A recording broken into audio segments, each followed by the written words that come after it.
কোরবানি কাকে বলে? ইসলামী শরীয়তের ভাষায় কোরবানি বলে নির্দিষ্ট দিনে নির্দিষ্ট ব্যক্তির আল্লাহর সন্তুষ্টি ও পুরস্কার লাভের আশায় নির্দিষ্ট একটা পশু জবাই করা। নির্দিষ্ট দিনে নির্দিষ্ট দিনে অর্থাৎ জিলহজ মাসের 9 তারিখ থেকে নিয়ে 13 তারিখ হলো নির্দিষ্ট দিন। এই নির্দিষ্ট দিনে নির্দিষ্ট ব্যক্তিটা কি দিব নির্দিষ্ট আল্লাহর সন্তুষ্টি এবং পুরস্কার লাভের আশায় নির্দিষ্ট একটা পশু কি করা, জবাই করা। কোরবানি আমরা তো মনে করি, মনে হয় ইব্রাহিম আলাইহিস সালাম থেকেই কোরবানি আরম্ভ হয়েছে। না, মানব ইতিহাসের সূচনা লগ্ন থেকে কোরবানি আরম্ভ হয়েছে। আল্লাহ তাআলা হযরতে আদম আর হাওয়া আলাইহিস সালামকে যখন দুনিয়াতে পাঠিয়েছিলেন, হযরতে আদম আর হাওয়া আলাইহিস সালামকে যখন দুনিয়াতে পাঠিয়েছিলেন, তখন তাদের গর্ভে, মা হাওয়ার গর্ভে 2 জন করে সন্তান জন্ম হইত। কতজন? 2 জন। একজন ছেলে একজন মেয়ে করে জন্ম হইত। হাবিলের সাথে মেয়ে জন্ম হয়েছে, কাবিলের সাথে মেয়ে জন্ম হয়েছে। কিন্তু হাবিলের সাথে যে মেয়ে, এই মেয়েটা ছিল কালো। কাবিলের সাথে যে মেয়েটা ছিল, এই মেয়েটা ছিল সুন্দর। আল্লাহ রাব্বুল আলামিনের হুকুমে হযরত আদম আলাইহিস সালাতু ওয়াস সালাম ঘোষণা দিলেন, কাবিলের সাথে যে মেয়ে জন্মগ্রহণ করেছে, এই মেয়ের সাথে হাবিলের বিবাহ হবে। আর হাবিলের সাথে যে মেয়ের জন্ম হয়েছে, এই মেয়েটা কাবিলের সাথে বিবাহ হবে। কিন্তু কাবিলের সাথে যে মেয়ে, এই মেয়েটা ছিল সুন্দর। হাবিলের সাথে যে মেয়ে জন্মগ্রহণ করছে, এই মেয়েটা হইল সুন্দর। বাইরে আমার যে মাত্র আদম আসলাম ঘোষণা দিলেন, কাবিলের সাথে যে মেয়ে জন্ম নিয়েছে তা হাবিলের সাথে বিবাহ বন্ধনে আবদ্ধ হবে। আর হাবিলের সাথে যে মেয়ে জন্ম হয়েছে, এই মেয়েটা কাবিলের সাথে বিবাহ বন্ধনে আবদ্ধ হবে। কিন্তু কাবিল বলে, আব্বা আপনি আমার সাথে বেইনসাফি করতেছেন, কারণ আমার সাথে যে মেয়েটা জন্ম হয়েছে, এই মেয়েটা হলো সুন্দর। অতএব আমার সাথে যে মেয়ে জন্ম হয়েছে, এই মেয়ের সাথে আমাকে বিবাহ দেওয়া হোক। কিন্তু আদম আলাইহিস সালাম যে অর্ডার দিলেন, যে ঘোষণা দিলেন, এই ঘোষণাটা আসলে কে দিয়েছেন? সূরা বলে আল্লাহ যে অর্ডার দিয়েছেন, এর পরিবর্তে কি আদম আলাইহিস সালাম অর্ডার দিতে পারবো? লেগে গেল।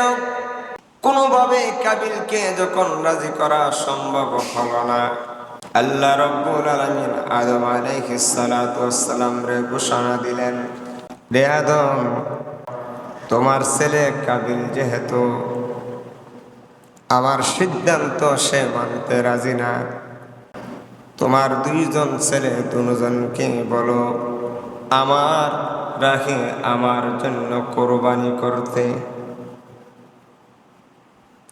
বাইরে আমার হাবিলও কোরবানি দিল, কাবিলও কোরবানি দিল। হাবিল কোরবানি দিল একটা জন্তু, একটা প্রাণী, আর কাবিলে কোরবানি দিল তার ক্ষেতের যে শস্য, এই শস্য। কিন্তু এই যুগের নিয়ম ছিল, যার কোরবানি কবুল হবে, আসমান থেকে আগুন আসতো, ওই আগুন এসে তার কোরবানিটা পুরে সারখার করে দিত।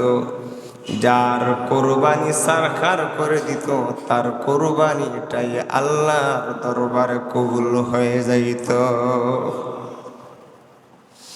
বাইরে আমার দেখা গেল হাবিল কুরবানি দিল, কাবিল কুরবানি দিল। আল্লাহ রাব্বুল আলামিন আসমান থেকে আগুন পাঠায়া হাবিলের কুরবানিটা কবুল করে নিল, কাবিলের কুরবানি কবুল হলো না। আল্লাহ রাব্বুল আলামিন সূরাতুল মাইদার ২৭ নম্বর আয়াতে বলেন, অতুলু আলাইহিম নাবা আবনা আদম বিল হক। নবীজি আদম আলাইহিস সালাতু ওয়াস সালামের যে দুইজন ছেলে তাদের ঘটনাটা আপনি বর্ণনা করেন।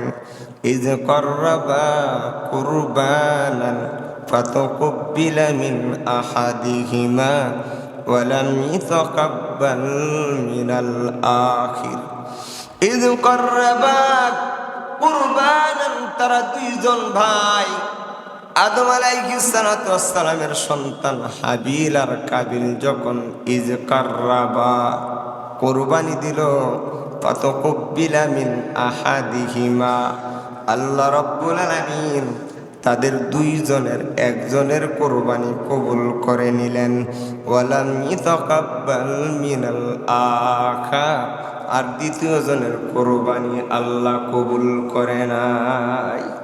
স্বয়ং আল্লাহ কোরআনুল কারীমে আদম আলাইহিস সালাতু ওয়াস সালামের দুইজন ছেলের কুরবানির কথা উল্লেখ করছেন। যখন গিয়া দেখলো কাবিলের কুরবানি কবুল হলো না, জোরজার মুল্লুক তার, বর্তমান জোরজার মুল্লুক তার, ঠিক কিনা জোরে বলেন। কাবিলে বলেন, ক্বালা আকুতুলান্নাকা, আমার কুরবানি যেহেতু কবুল হয়েছে না, সুতরাং এখন জোর করে আমার হক আদায় করতে হবে। ক্বালা আকুতুলান্নাকা, হে ভাই হাবিল, আমি তোমাকে হত্যা করব। ক্বালা, হাবিল ছিল নম্র ভদ্র, সে বলেন, ইন্নামা ইয়াতাকাব্বালুল্লাহু মিনাল মুত্তাকিন। কাবিল রে, আল্লাহ রাব্বুল আলামিন মুত্তাকিন যারা, তাকওয়াবান যারা, যাদের দিলে তাকওয়া আছে, তাকওয়া নিয়ে যারা কুরবানি করে তাদের কুরবানি একমাত্র আল্লাহ কবুল করে, ঠিক না? যাদের হৃদয়ে আল্লাহর তাকওয়া আছে, তাকওয়াবান যারা, মুত্তাকি যারা, মুত্তাকিন যারা, তাকওয়া নিয়ে যারা কুরবানি করে তাদের কুরবানি আল্লাহ কি করে? আর টাকার জোরে কুরবানি কবুল করা যায়? জোরে বলেন। বেশি টাকা দিয়া যদি গরু কিনি মনে হয় আল্লাহর দরবারে কবুল হবে? আরো জোরে কন রে ভাই। 10 লাখ টাকা দামের গরু কুরবানি দিলা, 50 লাখ টাকা দামের গরু কুরবানি দিবা, আমাদের সমাজে আছে না নাই? বর্তমান যে অবস্থা, কুরবানির সময় হইলে কুরবানি দেওয়ার জন্য দুনিয়া যে প্রতিযোগিতার মধ্যে নামে, কার চেয়ে কে কত বেশি টাকা দামের কুরবানি দিতে পারবে, ঠিক কিনা? উমুকে 10 লাখ টাকা দামের গরু আনছে, সুতরাং আমার 20 লাখ টাকা দামের গরু আনতে হবে, তা না হলে আমার কুরবানি হবে না, ঠিক কিনা? আছে না নাই? আমাদের সমাজের মানুষগুলা কুরবানির গরু নিয়া, কুরবানি নিয়া যে প্রতিযোগিতা করে, এমন প্রতিযোগিতা যদি তাদের যাকাতের বেলা করত, আমাদের দেশে গরিব বলতে আর থাকতো নি। আরো জোরে কন। তাহলে বোঝা গেল কুরবানি দেওয়ার মধ্যে প্রতিযোগিতা কেন করে? কারণ কুরবানি দিয়া গরু বাড়িতে আনলে ওই গরুটা মানুষরে দেখানো যায়, যাকাত যদি পরিপূর্ণভাবে দে, এই যাকাত আর মানুষকে দেখানো যায় না, ঠিক না? তাহলে তুমি যেন কুরবানি দিলা, কুরবানি কি আল্লাহর সন্তুষ্টির জন্য না মানুষের সন্তুষ্টির জন্য? আরো জোরে কও। হ্যাঁ রে ভাই, তুমি 50 লাখ টাকার কুরবানি দিলা, এখন দেখি 1 কোটি টাকার দামের গরুও বাজারে উঠছে। দেখছেন না কত বড় মূর্খ। জিজ্ঞাসা করে গরুটার দাম 1 কোটি কেরে? কয়টা বংশ ঠিক আছে, গরুরও বংশ ঠিক রাখে। হ্যাঁ, গরুরও বংশ ঠিক রাখে। কোরবানিটা আইলে কোরবানিটা নিয়ে আসারা এক প্রকার তামসা শুরু করে দিছে বর্তমান যুগের মানুষ। কোরবানির নাম রাখে, কোরবানির গরুর নাম রাখে পদ্মা সেতু, ঠিক না? কোরবানির গরুর নাম রাখে জাহান্নামীদের নামে। যারা আমরা সমাজের চোখে যাদের আমল গুলা দেখলে জাহান্নামী বোঝা যায়, এই ধরনের মানুষগুলোর নাম রাখে কোরবানির নাম রাখে না? অনেক নায়ক নায়িকার নাম কোরবানির গরুর নামে রাখে। আর আমরা এই গরুগুলা বেশি দাম দিয়ে সেরা ক্রয় করে আনি। এর উদ্দেশ্য হইল যাতে আমি তাড়াতাড়ি বাইরে লইতাম পারি, মানুষ যেন বুঝতে পারে যে ইমুকে একটা গরু আনছে, ঠিক কিনা জোরে বলেন? এই দিকে একটা গরুর নাম রেখে দিছে তাহিরি। আচ্ছা, তুমি যেন তাহিরি নাম রাখলা গরুর নাম, তোমার কাছে তাহিরি পছন্দ হইতে পারে না। তোমার দেখা দেখি আরেকজন আলেমের নামও তো আরেকজনের রেখে দিতে পারে, রাখতে পারে না? আজকে তাহিরি আমার কাছে পছন্দ না, তাহিরির নামে আমি গরু রাখলাম। আমার কাছেও তো একজন বড় আলেম, আমার মাতার তাজ আছে না নাই, তার নামও তো আবার আরেকজনের রেখে দিব না। এই দলে যখন আমার হুজুরের নাম রাখছে, তা আমি আবার আর এই দলের হুজুরের নাম রেখে দিন, ঠিক কিনা যেটা বলেন? এমন ভাবে তো আলেম আমাদেরকে একটা তামাশা পরিণত করলা, একটা মস্করার পাত্র হিসাবে তুমি সাব্যস্ত করলা, ঠিক কিনা জোরে বলেন? আমাদের উচিত যারা কোরবানির গরু নিয়ে আসে না, এই ধরনের তামাশা করে, বিভিন্ন নাম রাখে, খাঁটি ইমানদারের উচিত এই ধরনের কোরবানির গরু থেকে নিজের দূরে রাখা, ঠিক কিনা? আল্লাহ রাব্বুল আলামিন বলেন, lan yanala Allaha luhumuha wala dima'uha walakin yanaluhu at-taqwa minkum। সূরাতুল হজ্জের 37 নম্বর আয়াতে আল্লাহ রাব্বুল আলামিন বলেন, lan yanala Allaha luhumuha wala dima'uha walakin yanaluhu at-taqwa minkum। তোমরা যেন কোরবানি দাও, কত টাকা দামের কোরবানি দিলা? 50 লাখ টাকা দামের কোরবানি দিলা, 1 কোটি টাকা দামের কোরবানি দিলা, 5 লক্ষ টাকা দামের কোরবানি দিলা, এইগুলা আমার কাছে পৌঁছে না। এমনকি আমার কাছে তুমি যে প্রাণীটা দিলা, ওই প্রাণীর গোশত, লহমুহা, লাহমুন শব্দের অর্থ হলো গোশত, ওই প্রাণীর গোশত আমার কাছে পৌঁছে না। ওয়ালা দিমাউহা, এবং রক্ত আমার কাছে পৌঁছে না।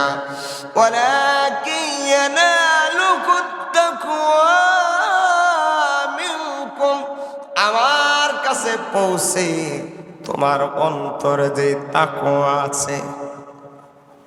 কে কতটুকু মহব্বত নিয়া, কে কতটুকু রিয়া মুক্ত, লোক দেখানো থেকে বিরত রেখে কোরবানি দিলা। বান্দারে, একটা ছাগলও যদি রিয়া মুক্ত ভাবে দিতে পারো, লোক দেখানো থেকে বিরত রেখে দিতে পারো রে বান্দা, একটা ছাগল যদি আমার রাস্তায় তুমি কোরবানি দেও, 50 লক্ষ টাকার কোরবানি দিলে আমি আল্লাহ কবুল করব না যদি রিয়া থাকে। লোক দেখানো থাকে, অহংকার থাকে, যদি তাকওয়া না থাকে, আর যদি তোমার অন্তরে যদি তাকওয়া থাকে রে বান্দা, একটা ছাগল দিলেই আমি আল্লাহর কাছে তোমার কোরবানি যথেষ্ট হয়ে যাইবে। কে বলেছে তোমার 50 লাখ টাকা দামের কোরবানি দিতা? কে বলেছে তোমাকে 1 কোটি টাকা দামের কোরবানি দিতা? একটা ছাগল দিলেই যথেষ্ট, ঠিক কিনা জোরে বলেন? যদি তাকওয়া থাকে, যদি পরহেজগারিতা। কেন আসলো কোরবানি? কোরবানি আমাদেরকে কেন ওয়াজিব করলেন? আল্লাহ আমাদের তাকওয়া দেখতে চাই, ঠিক কিনা জোরে বলেন? ভাইরা আমার, ইব্রাহিম আলাইহিস সালাতু ওয়াস সালাম নিজের ছেলেকে কোরবানি দিয়ে দিলেন। ইব্রাহিম আলাইহিস সালাতু ওয়াস সালামের সারাটা জীবনই ছিল পরীক্ষা আর পরীক্ষা। ৮৬ বছর পর্যন্ত আল্লাহর কাছে ডাকলেন, আল্লাহ সন্তান দিলেন না। ৮৬ বছর পর্যন্ত আল্লাহ সন্তান ছাড়া রাখলেন। এটা কি পরীক্ষা না? যারা বলে রব্বি গাবলি মিনাস সালিহিন,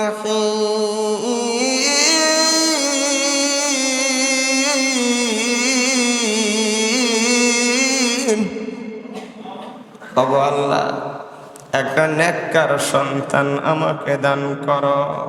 কি সন্তান? আল্লাহ আমি দুনিয়া থেকে বিদায় হয়ে গেলে তোমার এই দিন কে ধরে রাখবে? আমার পরে আমার এই মিশনটা কে জারি রাখবে? ওগো রব্বুল আলামিন আমাকে একটা সন্তান দান করো। ৮৬ বছর পর্যন্ত কাদার পরে আল্লাহ একটা সন্তান দিলেন, নাম রাখলেন ইসমাইল। নাম রাখলেন ইসমাইল। আল্লাহ রাব্বুল আলামিন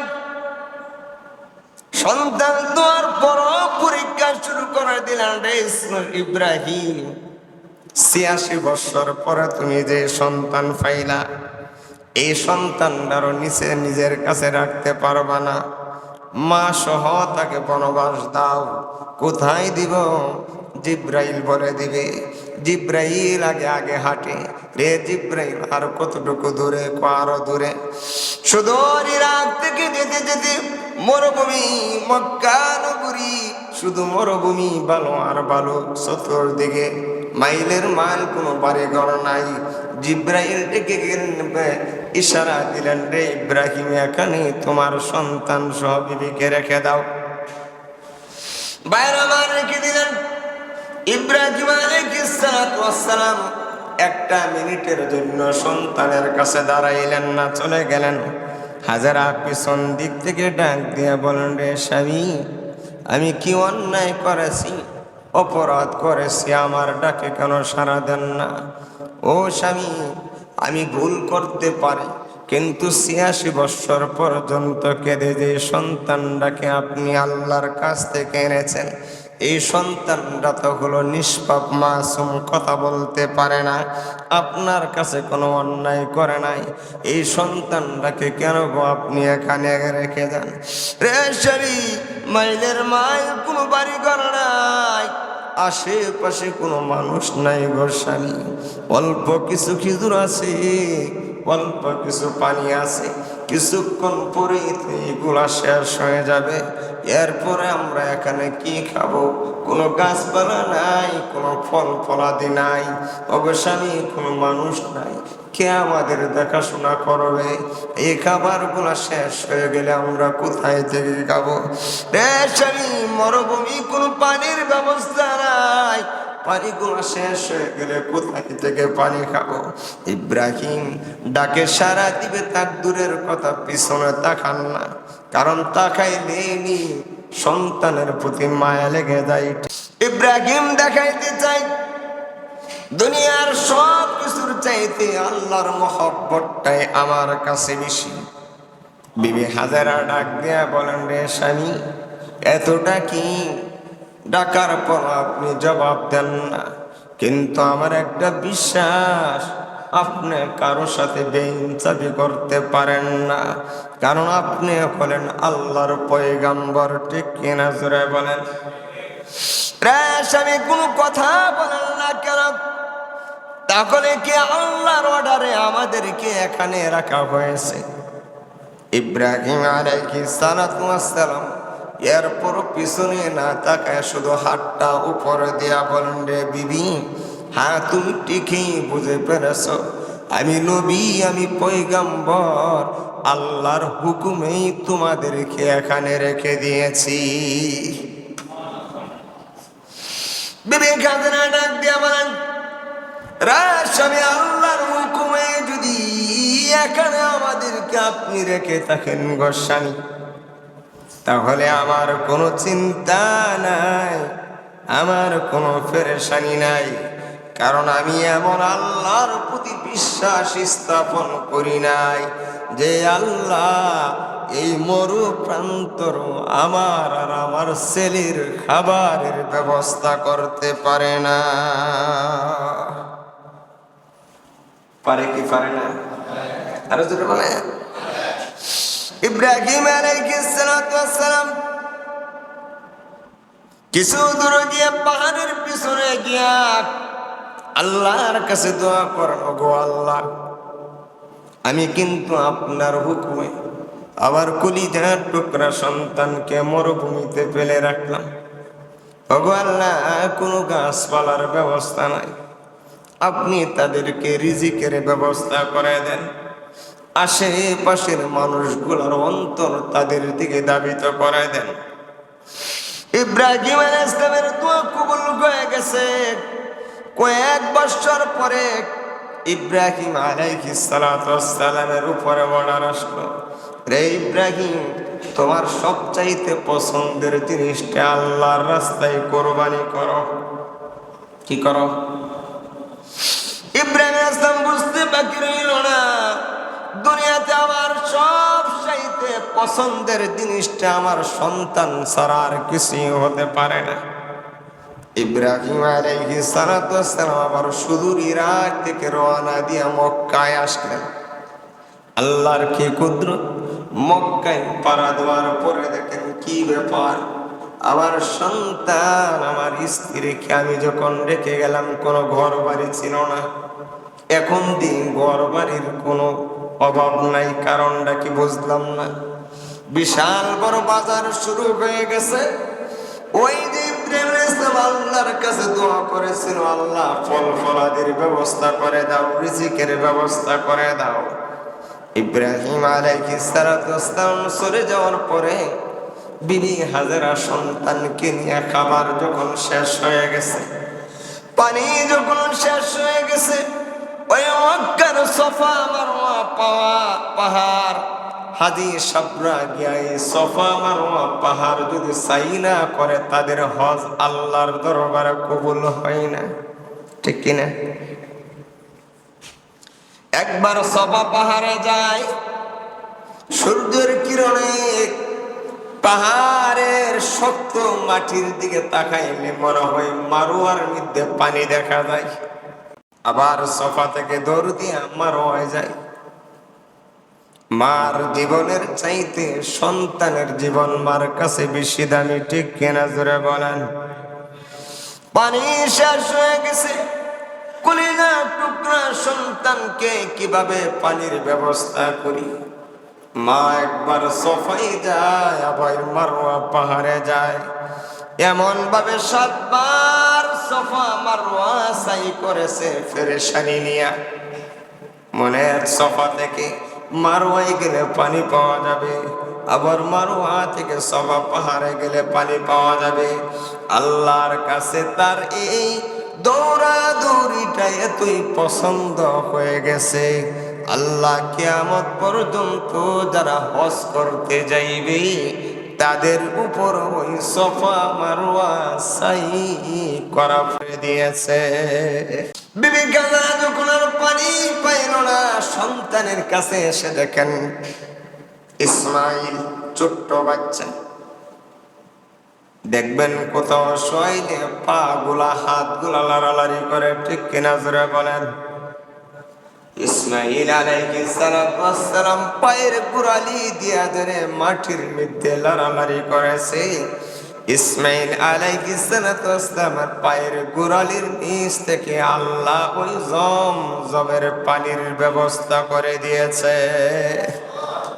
আজও মানুষ ওই জমজমের পানি এত খাওয়া খাইতেছে, কিয়ামত পর্যন্ত খাবে, কিন্তু জমজমের পানি শেষ।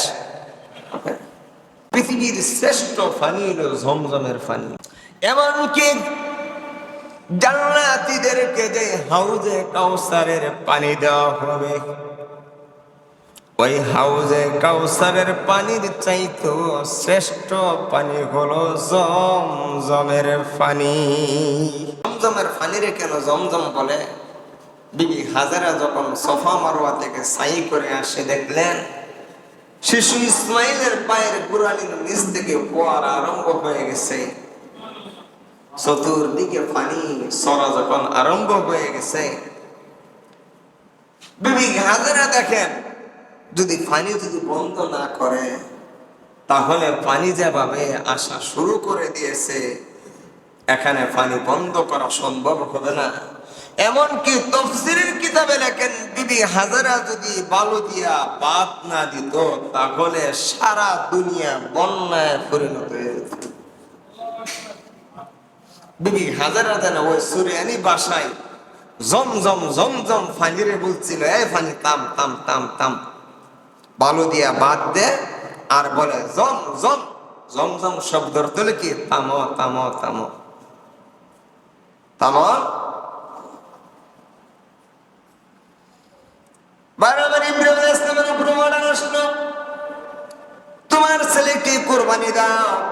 ইসমাইল আলাইহিস সালাতু ওয়াস সালাম মক্কায়, ইব্রাহিম আলাইহিস সালাতু ওয়াস সালাম শিশু ইসমাইলকে নিয়ে যখন মিনা ময়দানে গেলেন কুরবানি দেওয়ার জন্য, অনেক বড় লম্বা ইতিহাস গিয়ে বলেন আল্লাহ রাব্বুল আলামিন কুরআনুল কারীমের সূরাতুস সাফফাত 37 নম্বর আয়াতে বলে দিয়েছেন, ফালাম্মা বালাগা মাহুস সাইয়া, ইসমাইল আলাইহিস সালাতু ওয়াস সালাম যখন বাবার সাথে হাঁটার বয়স হইল, বাবার সাথে হাঁটার বয়স, বাবার সাথে সন্তান কত বছর বয়সে হাঁটে?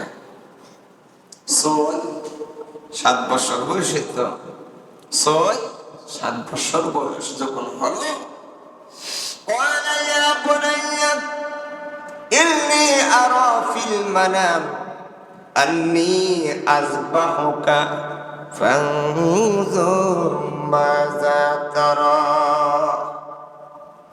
ইব্রাহিম আলাইহিস সালাতু ওয়াস সালাম সুদূর ইরাক থেকে মক্কায় গেলেন। বিশাল বড় লম্বা কাহিনী বলার সময় নাই, শুধু সংক্ষেপে বলি। রে ইসমাইল, আমি স্বপ্নে দেখেছি, ইন্নী আরা ফিল মানাম, আমি স্বপ্নে দেখলাম, আন্নী আযবাহুকা, আমি তোমার জবাহ করতেছি, ফানজুর মাযা তারা, এখন তুমি কি বলো, এখন তুমি কি বলো।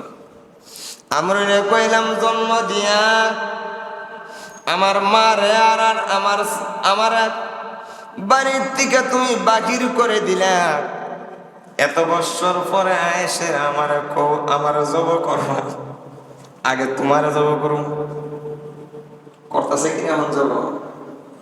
হ্যাঁ, ছেলে কইয়া মারে বাপেরে জব করতেছিনি, করে কি করে না? ওই খুব কথা বয়সী আর অনেক ইতিহাস। এত বছর পরে সব আড়াইশের কোনো আদর নাই, আমার জবা করবা আর কাম পাইছ না, ঠিক কিনা জোরে বলেন। কিন্তু ইসমাইল আলাইহিস সালাতু ওয়াস সালাম বলেন, ক্বালা ইয়া আবাতি ফাআল মা তুমার, হে আব্বা আমি জানি আপনি আল্লাহর পয়গম্বর, আল্লাহর পয়গম্বরদের স্বপ্ন মিথ্যা হতে পারে না। ইয়া আবাতি ফাল, আব্বা গো আর দেরি করিয়েন না, মা তুমার সাতাজিদুনি ইনশাআল্লাহু মিনাস সাবিরিন। ওগো আব্বা, আমি আপনার এমন সন্তান না যে আপনার বাধ্যগত আমি হব না, আপনার অবাধ্য আমি হয়ে যাইব। আপনি দিনে স্বপ্ন দেখেছেন আমাকে আপনি জব করতেছেন গো আব্বা, আর দেরি করিয়েন না, তাড়াতাড়ি আপনার স্বপ্ন এখনই বাস্তবায়ন করেন। ইব্রাহিম আলাইহিস সালাম সন্তানকে শোয়া দিলেন। দেখেন ৬-৭ বছরের বাচ্চা ডেকে বলেন, আব্বা আপনি আমাকে ৮৬ বছর, ১ বছর নয়, ২ বছর নয়, ৮৬ বছর পর্যন্ত কেঁদে কেঁদে আপনি আল্লাহর কাছ থেকে আমাকে এনেছেন গো আব্বা। আমি জানি আমি আপনার কাছে সবচাইতে বড় মহব্বতের। ওগো আব্বা, আপনার এই মহব্বতের সন্তান এর গলায় যদি আপনি ছুরি লাগান গো আব্বা, আমার এই সুন্দর চেহারাটা আপনার চোখের সামনে যখন বেশ উঠবে, আপনি ছুরি চালাইতে দেরি করবেন। ছুরি চালাইতে যদি দেরি হইব, আল্লাহর কাছে আপনার জবাবদিহি করতে হবে। ওগো আব্বা, ওই যে আমার শরীরের আমার যে কাপড়টা আছে, এই কাপড়টা আমার শরীর থেকে খুলে ফেলেন গো আব্বা, আপনার চোখের মধ্যে বেঁধে ফেলেন, যাতে করে আপনার সুন্দর চেহারাটা আপনার নজরে না পড়ে। ওগো আব্বা, আর ২ নম্বর হলো, আমার এই খোলা ওই কাপড়টাকে আপনি ওই মিনা ময়দানে ফেলে যায়েন না। আমার এই কাপড়টা আপনি আমার মার কাছে পৌঁছায় দিয়েন। আমাকে জবে করার পরে আমার লাশটা মিনা ময়দানে পড়ে থাকবে, আমার মা ওই মক্কা নগরীতে থাকবে। আমি দুনিয়া থেকে বিদায় হয়ে গেলে আমার মাকে দেখার মতো কেউ নাই। আমার মার আর কোনো সন্তান নাই, বাবা নাই, ভাই নাই, দুনিয়াতে কেউ নাই। আপনিও মক্কা থেকে ইরাক চলে যাবেন, আমার মা কাকে নিয়ে ঘুমাইবে? আমার মা সঙ্গী কেউ হবে? আমি দেখেছি, ছোট্টবেলা থেকে দেখেছি, আপনি যখন ইরাক ছিলেন গো আব্বা, আমার মা একটা কাপড় ঘরের মধ্যে লটকায় রেখেছে। ওই কাপড়টার মধ্যে প্রতিদিন ধরে ধরে আমার মা কাঁদছে। আমি জিজ্ঞাসা করতাম, গো মা, কেন আপনি এই কাপড়টা ধরে ধরে কাঁদেন? আমার মা আমাকে ডেকে বলতো, সন্তান রে, জানোস না এই কাপড়টা হলো তোর আব্বার কাপড়। তোর আব্বার বিচ্ছেদের বিরহ বেদনা নিয়া এই কাপড়টা থেকে তোর আব্বার ভালোবাসা নিয়ে আমি বেঁচে থাকি। ওগো আব্বা, আমি চলে গেলে আমার মা কাকে নিয়ে ঘুমাইবে? আমার এই কাপড়টা ধরে ধরে যেন আমার বিচ্ছেদের কিছু একটা ধৈর্য ধারণ করতে পারে। আমার মাকে কাপড়টা দিয়া বলিও, আমারকে কিছুদিনের জন্য আমার মা হারিয়েছে, কিয়ামতের পরে আমার মার সাথে চিরস্থায়ীভাবে আমার জান্নাতে বসবাস হবে। বাইরে আমার সন্তানকে সোয়াদা কোনো ছুরি চালাইবে, এই মুহূর্তে মিনা ময়দানে কেউ নাই। ইব্রাহিম আলাইহিস সালাতু ওয়াস সালাম শুনে আসমান থেকে একটা আওয়াজ, আল্লাহু আকবার, আল্লাহু আকবার। ইব্রাহিম আসলাম তাকায় দেখে কেউ নাই। কে তুমি আল্লাহু আকবার বলে ডাক দিয়েছো? হ্যাঁ, দুনিয়ার কেউ নাই। তাফসীরের কিতাবে এসেছে ২ বার আসমানের সকল ফেরেশতারা কেঁদেছে।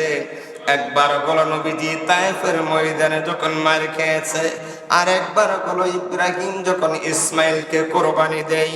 ইব্রাহিম ডেকে বলেন, হ্যাঁ, আসমানের ফেরেশতা বলে আল্লাহু আকবার বলেছ, তোমাদের কাছে আশ্চর্য হয়েছে এই জন্য আল্লাহু আকবার বলেছ।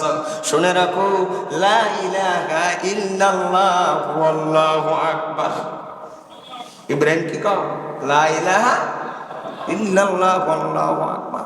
রে ফেরেশতারা শুনে রাখো, আমি আমার সন্তানের গলায় ছুরি লাগিয়ে দেওয়ার কারণে তোমরা বলতেছো আল্লাহু আকবার, আল্লাহু আকবার। তোমাদের কাছে আশ্চর্য। শুনে রাখো, লা ইলাহা ইল্লাল্লাহ মানে লা মুহাব্বাতা ইল্লাল্লাহ। আমি ইব্রাহিমের অন্তরে আমার সন্তানকে আমার কলিজার মধ্যে আমি ছুরি লাগায় দিতে পারি। আমার আল্লাহর মহব্বত ছাড়া দুনিয়ার আর কারো মহব্বত আমার অন্তরে জায়গা হইতে পারে না। আল্লাহর কাছে পছন্দ হয়ে গেছে। জিব্রাইলকে ডেকে বলেন, রে জিব্রাইল তাড়াতাড়ি যা, ওই হাবিলের দুম্বাটা জান্নাতের ভিতরে ঘোরাঘুরি করিতেছে, দুম্বাটা লইয়া যা। দুম্বাটা দুম্বা হইল জান্নাতে। জিব্রাইল হলো সিদরাতুল মুনতাহা, মিনা ময়দান আর ছুরি যতটুকু কাছে, মিনা ময়দান থেকে কি সিদরাতুল মুনতাহা এতই কাছে? হ্যাঁ, জিব্রাইল বলেন একটা পাখা দুইটা পাখা দিয়ে লড়া দিলেও হবে না, 600 নূরের ডানা দিয়ে আমি দুম্বাটা নিয়ে আমি রওনা দিলাম। ইব্রাহিম ইসমাইলের গলায় ছুরি লাগানোর আগে আগে আমি জিব্রাইল জান্নাত থেকে দুম্বা নিয়া ইব্রাহিমের ছুরির নিচে পৌঁছে গেলাম। আপনারা মনে মনে কইবেন যে এত তাড়াতাড়ি কেমনে আনবো, ঠিক না? টেকনোলজির যুগ, মোবাইলের যুগ, কোনো অসুবিধা নাই বোঝাতে। বাংলাদেশ থেকে ইমোর মধ্যে, হোয়াটসঅ্যাপের মধ্যে, জিমেলের মধ্যে একটা কাগজের ছবি দিতে দেরিও আমেরিকা পৌঁছতে দেরিও নেই। আর যারা পৌঁছতে দেরিও না। 3 বার জিব্রাইল দুনিয়াতে এভাবে আসছে। ভাইরামা, এই করুণ দৃশ্য আল্লাহ রাব্বুল আলামিন দুম্বা ফাড়ায় দিয়া বলেন, قد صدقت الرؤيا إنا كذلك نجزي المحسنين। ইব্রাহিম, তোমার স্বপ্ন তুমি বাস্তবায়ন করে ফেলেছ। আমি তোমার সন্তান চাইছিলাম না, আমি চেয়েছিলাম তোমার অন্তরে আমার প্রতি ভালোবাসা কতটুকু, আমি চেয়েছিলাম তোমার অন্তরে আমার তাকওয়া কতটুকু। যাও, তোমার ছেলেকে আমি বাঁচায় দিলাম, ছেলের পরিবর্তে আমি আমার জান্নাতের দুম্বা তোমার ছুরির নিচে পৌঁছায় দিলাম। আদৌ কিয়ামত পর্যন্ত আল্লাহ আমাদের কাছ থেকে 50 লাখ টাকার কোরবানি সানা, 1 কোটি টাকার কোরবানি সানা, 5 লক্ষ টাকার কোরবানি সানা সানি। আর যেরকম সানা আল্লাহ বলেন, তোমার অন্তরে যদি তাকওয়া থাকে তাহলে একটা ছাগল কোরবানি দিলে যথেষ্ট। একটা ছাগল কোরবানি দিল যথেষ্ট। গরু কোরবানি না দিলে কেমন হইব? ছাগলের টেহা দিয়ে কাম করি সুরিক্ষা কোরবানি দিলাই। রে ভাই, তুমি তাহলে সুরিক্ষা কোরবানি দিলা, সুদকুরের সাথে গিয়া কোরবানি দিলা, সুদকুরের সাথে 30,000 টাকা দিয়ে সেরা কোরবানি দেওয়ার চাইতে 10,000 টাকার একটা ছাগল কোরবানি দিও, আল্লাহর কাছে কবুল হবে।